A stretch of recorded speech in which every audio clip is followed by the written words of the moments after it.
everybody. Sister Victoria X here. Good morning, good morning, good morning.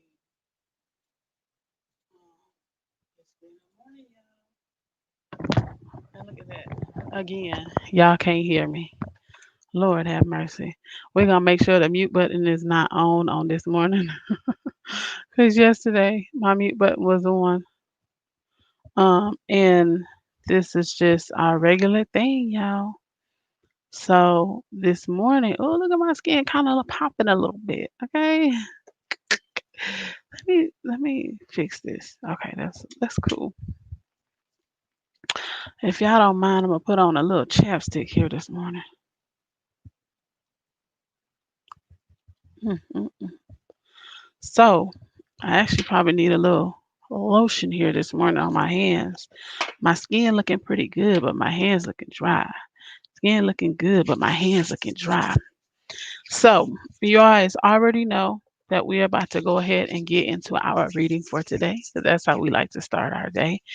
And today we are reading chapter 16, Why You Want to Get Married and What to Expect. Um, and then we're going to go ahead and get on out of here. Okay. Um, so let's get to it. If you have not been added to my text list to be notified when I go live, go ahead and text Healthy Hue, all caps, no space, to 77948. And if you have not, listened to chapters 1 through 15 on my on my Instagram, if you go to Sister Victoria X on Instagram, you'll be able to actually see all of my readings from chapter 1 through 15. You can also go to sistervictoriax.com and then click the YouTube icon. And from there, you'll be able to actually just go straight to my YouTube and see the videos that I have uploaded of us reading the different chapters. Like always, we're going to start with actually reading the chapter, and then we'll do our commentary at the end. Peace, fam. We'll do our commentary at the end because I know and understand everybody doesn't really care about my commentary, and some people just want to come to listen to what they want to listen to the words of Minister Ava, and then get on about their day. So I want to honor those people. And also, I think that is it. So we're going to go ahead and get started and get into this reading. So we are reading Real Love by Ava Muhammad, and today is chapter 16. Why you want to get married and what to expect. We got a couple pages. Okay. You should not be embarrassed about or feel you have to hide your desire to be married. Most people consider marriage at some point in their lives, either because they want it naturally or they believe correctly it is expected. The word matrimony is rooted in the Latin word mater, meaning mother, and munia, meaning duties.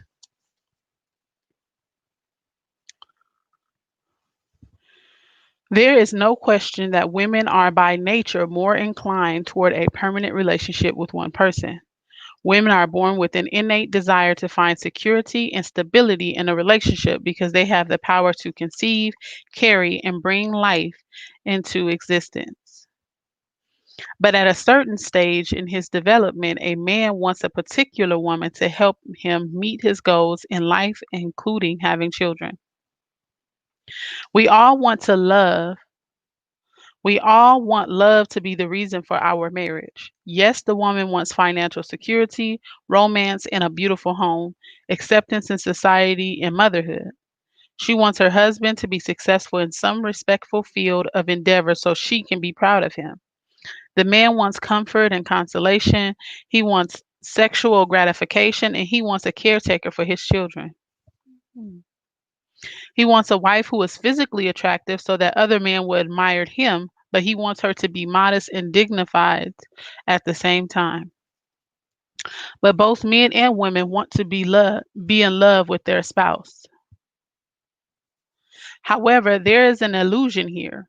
You cannot possibly be in love at the moment you take your vows, because real love only comes through the endurance of trials together.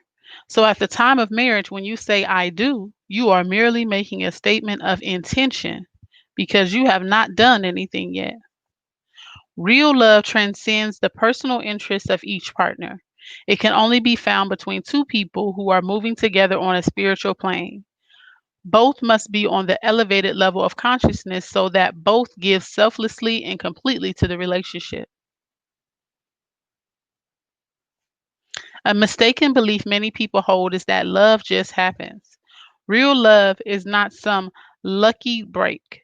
Even though we noted earlier that love is the universal creative force which flows through everything in a tangible, life giving form, it will not automatically result in someone entering your life and living with you happily ever after.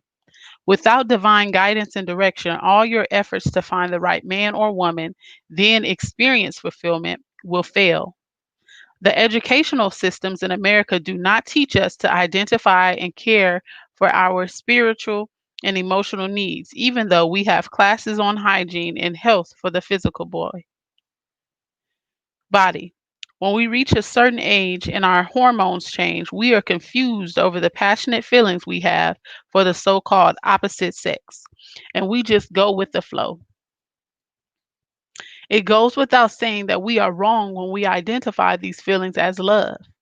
Beyond the alarming divorce rate, we can't calculate the number of couples who stay together in misery because of children, finances, or religion. How can we be sure love is real when we don't know what real love is? We know it is a basic need, but so is sex. And and while real love is a real need, it is one of the life's greatest causes of grief due to our inability to understand it. Real love is all about maturity and your own ability to relate to another person. It is a journey. You must have the urge toward the relationship before your actual encounter. If you are not ready, he or she will not appear. We are taught by the Honorable Elijah Muhammad that Allah God produced the female from himself. Therefore, in the beginning, the God who created himself from and in the triple darkness of space contained both male and female. The union between a man and a woman is the ultimate power move, the opposite ends of the creative force of the universe driven to seek and find their other half. The male is positive and manifests outwardly, while the female is negative and receptive. We also know that no man is entirely masculine and not woman and no woman is entirely feminine. When any new potential emerges from your subconscious mind and appears in your life, the first thing it does is project itself onto someone else. When the potential for fulfillment begins to move within you, it makes itself known by causing you to become attracted to another person. And that man or woman you are attracted to, you see something of what you are becoming or want to become. We were not meant to be enemies and rivals of one another. The fact that we are entirely different in biological makeup and outlook on life is the source of our attraction to one another. The positive force of universal energy flows through the physical body of the male through his muscular system. So men are measured by strength. The negative force of universal energy flows through the physical body of the female through her glandular system. So women are exalted by grace and refinement. One is always seeking the other, the plus and the minus, so both can be satisfied. When it comes to the inner self, the subconscious, the relation between the two is reversed because on the emotional level, the female is the active, positive energy, and the male is the receptive, negative energy. If you just look at life, you will notice most men do not hesitate to pursue a woman they are physically attracted to and will do so aggressively if the attraction is strong. Things change once the relationship begins. In the emotional realm, the woman will often be the aggressor and become very possessive and demanding, not of his body, but of his feelings. In the mental realm, the positive reverses back again and he is active, she is passive. This may be hard to accept for some, but an intellectually developed man generally is more objective in his outlook than a woman, which means he has greater potential in his outlook than a woman, which means he has greater potential creatively. However, men are easily led and misled emotionally. As set forth in the old poignant song by Percy Sledge, when a man loves a woman, he can become blind to her flaws and think she is incapable of doing wrong. When we move into the spiritual realm, the feminine principle dominates, and it is the female who is the positive energy. There is an incredible capacity for self sacrifice in women, which I believe originates with her role as the carrier of life. A woman actually takes pleasure in surrendering herself to the man she loves, which emanates from her love of Allah God. What should we expect to find in courtship than marriage? This is an important question because ignorance of the inevitable seasons and phases of relationship will cause us to abandon the process thinking we have failed. After the initial attraction, which can be mild, overwhelming, or somewhere in between, we are in the spring of love. A new dimension of life is unfolding, and we are in a celebratory mindset of emotional joy and promise.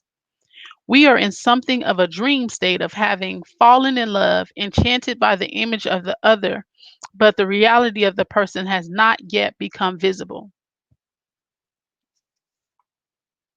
This is the initi- initiation, the transition from one state to another.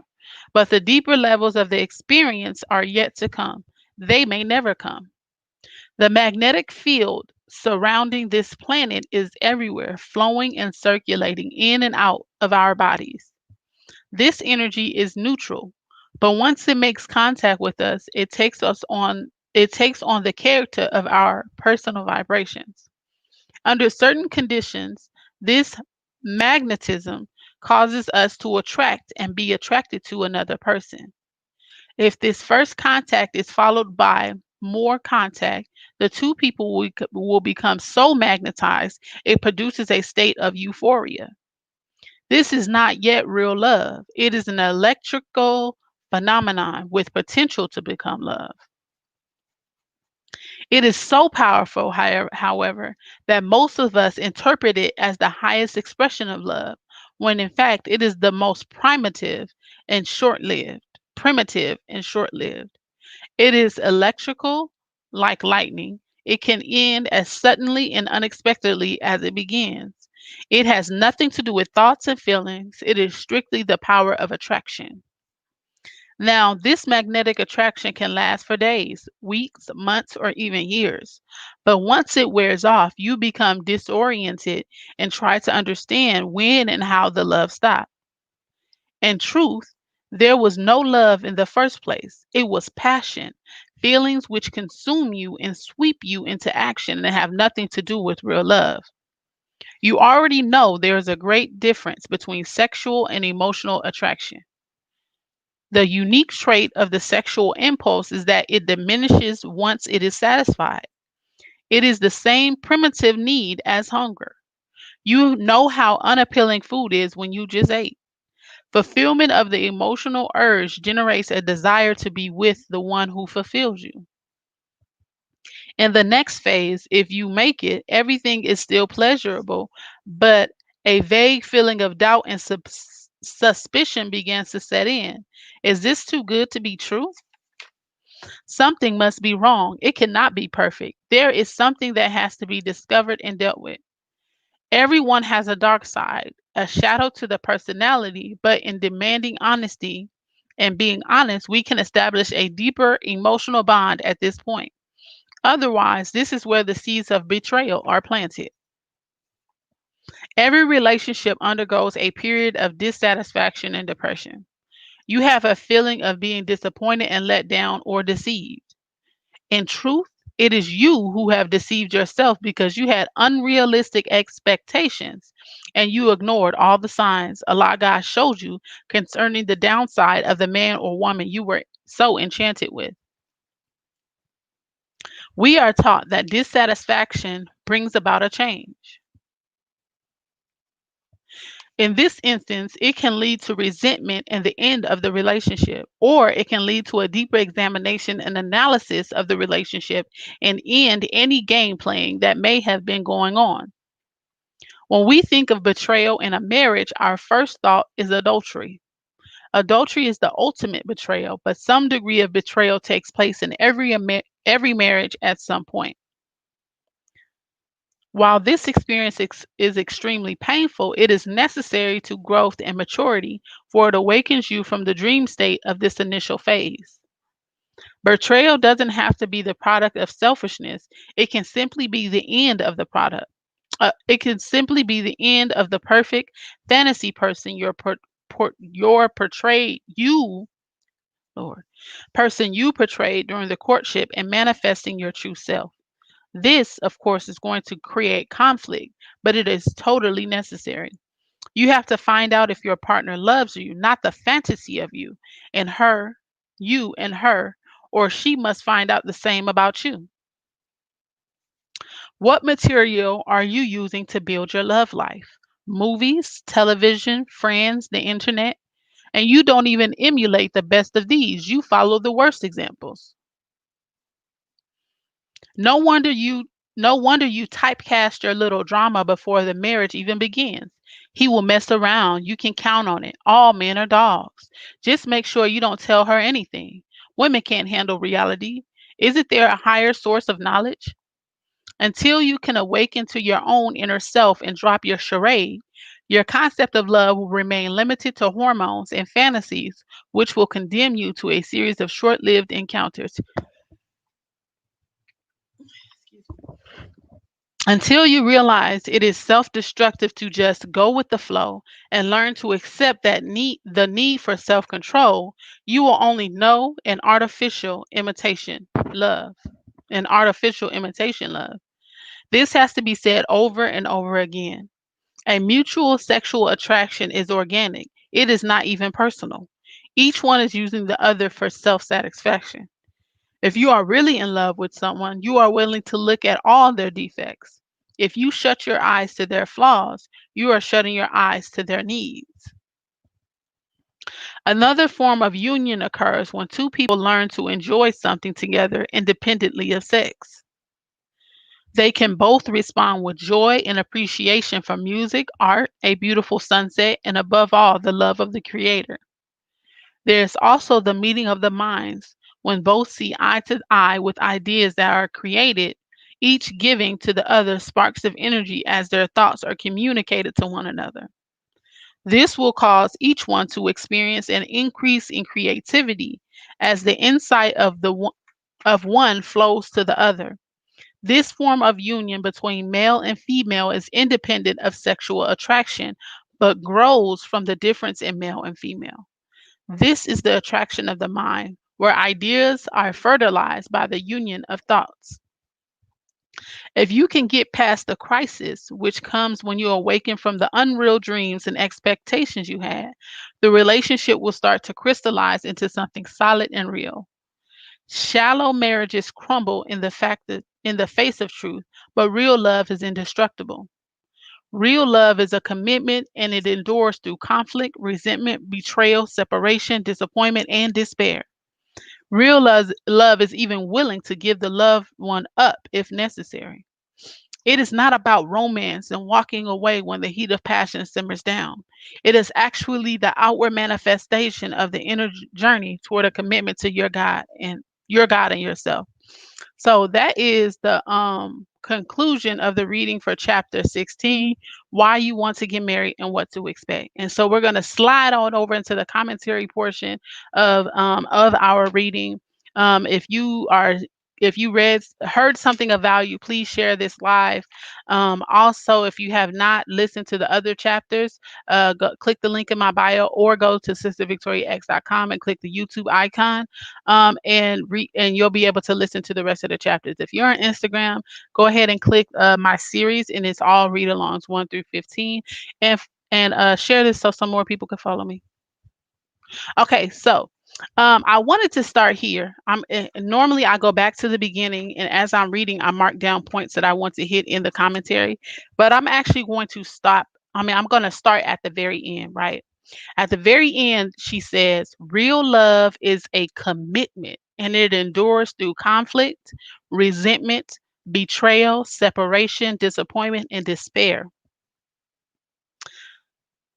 And the reason why that stuck out to me is that a lot of us have this idea and say that we love our people, right? Right. But as soon as our people does something that's contrary to what we believe they should be doing, we will throw them away so quick. And I mean, really throw them away. And I'm not talking about the way we throw away our family. Well, not the way we put our families on pause, where it's like, "I get back to you later." It's like we really will throw them away, and we will judge them for the things that we used to do, but now we have the knowledge and know better not to do. So that's what that made me think of, outside of just, like marriage and relationships, how we have to be really mindful of the way that we use our the word love when it comes to our people, right? Because sometimes I'll sit in people's lives, and I'm guilty too. So don't ever think I'm just saying stuff because I got all the answers and I'm pointing, because I'm correcting myself as well as we're talking, right? So sometimes I'll sit in some people's lives, and someone will get on share the screen, and they're just going in and they're talking reckless and they're talking out of the side of their mouth. And of course, us in the comments, we going at them because whoever live they're on, we support them, right? Um, but then I watch the way that I don't want to say I watch the way that some people, because some people don't handle them correctly. But if I can point out the way that Brother Ben X handles our people, right?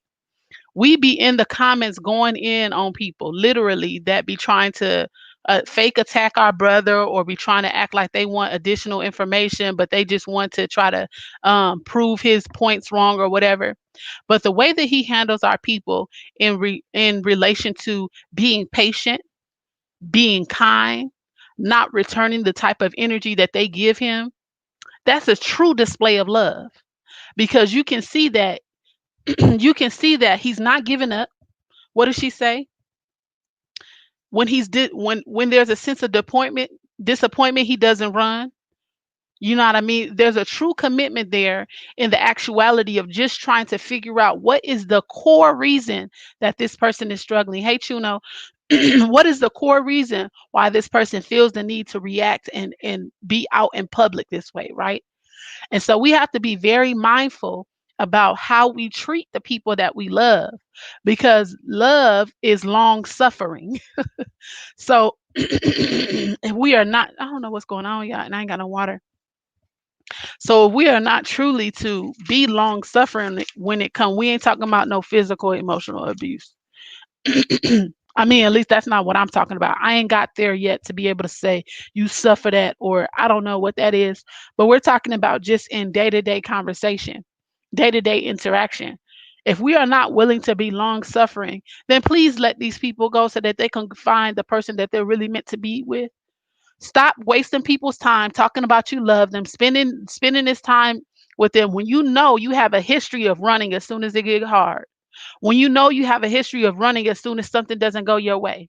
Let these people find the people that they're meant to be in love with and meant to grow with and meant to build with. Stop wasting their time.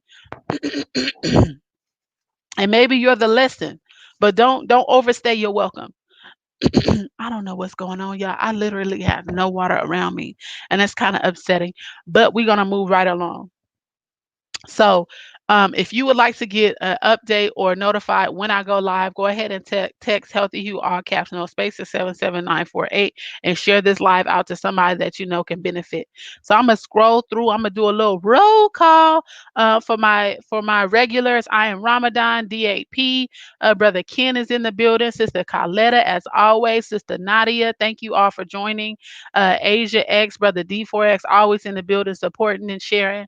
Um, Let me see. Peace, peace, peace. The book is phenomenal. Lisa, it definitely is. All these tools, tricks, and outlines. Literally, she's given us outlines of how to be better.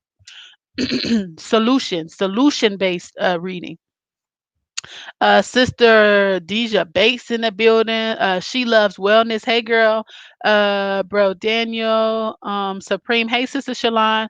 Brother Benex was in here. He probably done bounced right now, trying to get this Friday sale off the shelf. Sister Yashika's in here. Chuno. I greatly appreciate you all, and I'm glad you're finding value in the reading. Sister Robin Brown over here on Facebook. Um, so we're gonna go ahead, and so where she says women are born with an innate desire to find security and stability in a relationship because they have the power to conceive, carry, and bring new life into existence. So don't feel like because you want to be secure and you want to have a level of stability that you asking for too much as a woman, right? Walaikum salam, ma'am. Because just like she said, we have the ability to conceive and carry and bring new life into the world. So why wouldn't we want to in advance secure the new life we will potentially bring into the world? So there's a difference between doing too much and just having a level of standard for yourself. Don't let anyone ever make you feel like because you want somebody that's secure, somebody that makes you feel stable, someone that makes you feel safe, that you're asking for too much. Because us as women, we literally bring life into existence. We're co-creators with Allah God Himself. So why wouldn't you want to protect the potential life that you will bring in? Why wouldn't you want stability for the potential life that you're going to bring into this world? So people can say whatever they want to do, whatever they want to say, but the actuality of it is those are two necessary things. And brothers, and I'm gonna say this, and then I'm gonna get off your neck because I ain't a man. But if you cannot properly be stabilize a woman, make her feel secure, or be able to provide for her, please don't engage in a relationship.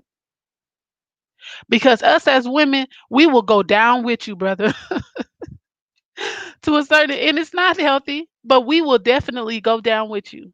So please, please, I urge you to guard her. And if you are not ready, then you are simply not ready and come back when you are. Okay. The man, oh, okay. So because real love only comes through the endurance of trials together. So at the time of marriage, you say, I do. You are merely making a statement of intention. We will literally get married and think that, oh, we have arrived, honey.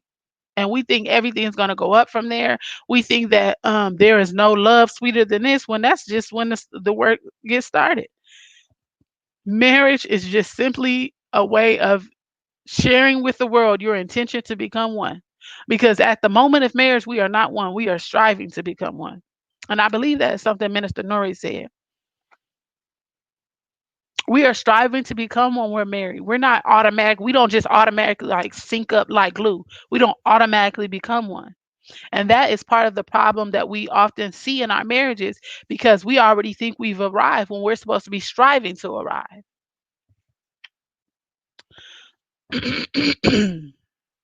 Let me see. There was a point I wanted to make sure to get. Okay. There is an incredible capacity for self sacrifice in women, which I believe originates with her role as a carrier of life. A woman actually takes pleasure in surrendering herself to the man she loves, which emanates from her love of Allah God. Now, if you as the man is leading your woman to Allah, then you should have no problem getting her to submit. And I'll say this as a preface.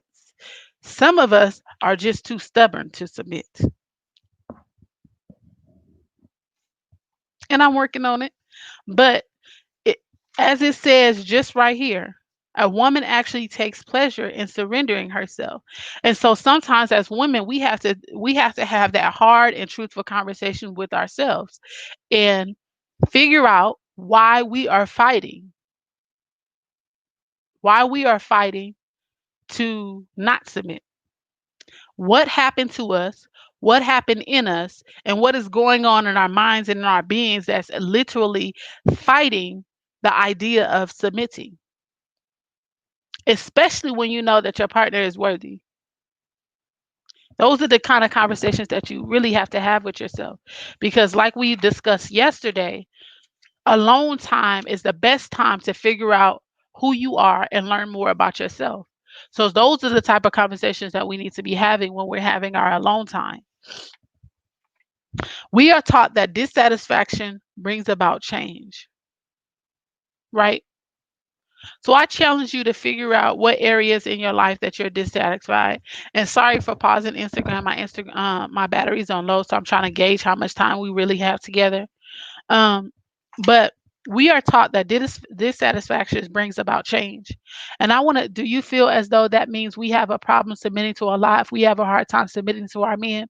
I think that, in my opinion, from my um, from my experience, I think that most of the reason why we have a problem submitting to our men is because we haven't submitted to Allah and we haven't spent time with him. We haven't nursed on his word. We haven't understood what his qualities are, right? Because if you can understand who Allah God is, if you can understand his mercy, his grace, and the different ways he protects us on a daily basis, then it'll be easier for you to submit to your mate when you start to see those same qualities in him because he's submitting to the same God. So for a long time, if I could just be frank, I was a horrible like submitter, and I'm still working on it, right? But as I realized in hindsight, I also wasn't studying my word. I also wasn't praying regularly. I also wasn't um, listening to things that revealed the thoughts and the characteristic and the stories of Allah. And so it's easier for me not to see the God in my husband if I don't know who God really is, right? And so I would say that that's the reason why most of the time we have a hard time submitting. Because we can say that we love Allah God, we can say that we have a relationship with Him, but if we're not spending time with Him, if we're not nursing on His words, if we're not listening to lectures that bring us closer in understanding who He is, then how can we submit to a man if we can't submit to the man, the Creator, right? So especially if he is worthy. That's the only, in my head, that's the only thing that makes sense. Because you can't see or identify the God in someone if you don't know who the God is. And so my voice is going hoarse. I'm gonna go get me some water before my meeting. Ooh, in 2 minutes. I thank you all for tuning in with me. I'm going to end it there. And I would say click the link in my bio and go ahead and grab the ABS Unlocked bundle. Because like the book said, with difficulty, um, I'm sorry, we are taught that dissatisfaction brings about a change. So if you are someone that is dissatisfied in your business, if you are somebody that's dissatisfied with your finances, if you are someone that's dissatisfied with the people that are around you, with the people that you have feeding you every single day that you can't do it, not feeding you enough and telling you that you can do it, if you are dissatisfied with your current business state, then I urge you to click the link in my bio and go ahead and grab the ABS Unlock bundle. This is going to get you around those people. Sorry for the frog voice. It's going to get you around those people that's going to encourage you, going to uplift you, going to give you ways to build your business and build your mind. Um, and you know it's a safe space when grown men are crying. Because y'all know the men's don't be showing their emotions outwardly like that. Um, So go ahead, click the link in my bio. If you'd like to just have the link directly sent to you, click text digital all caps to 77948. And of course, if you want to be notified when I go live, text healthy you all caps, no space to 77948. Peace, family, and I'll talk to you soon. Peace.